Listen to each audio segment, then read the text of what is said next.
A multi-million-dollar software brings monumental changes to emergency responses in Rockford. The new tech allows dispatch callers to learn what you need when you dial 911. It's been more than a year since the Rockford Fire Department introduced Pro QA to its dispatch center.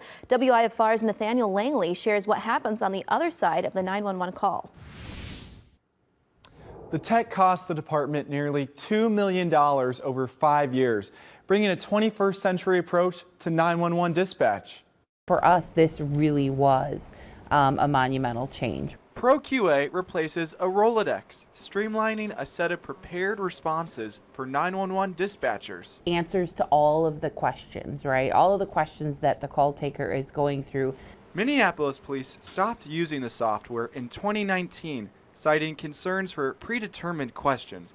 But Rockford Fire Chief Michelle Pankow says they haven't felt any hiccups. We've had to pivot on a few things as we've learned the system and then as we align that with our response. Those answering calls welcome the digital triage interface. We use a lot of technology, so this is actually just aligning better with how we do our jobs anyways. Unlike the Rolodex, Pro QA offers protocols for mental health. Provide a more appropriate response or guidance towards mental health services. If dispatch complies enough with these protocols, a UW health nurse will join Rockford Fire by the end of the year. Who would have his or her own software that they would use to ask follow-up questions. Pro QA hasn't brought faster or slower responses, but the chief says it supplies informed responses. And that's ultimately where we want to go. We want to be able to tailor the response.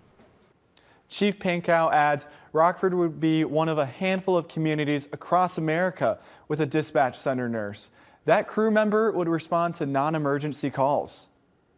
Thank you, Nathaniel. Even if 911 asks you Pro QA questions during a call, resources will not be delayed. The administrator clarifies this helps first responders arrive better briefed.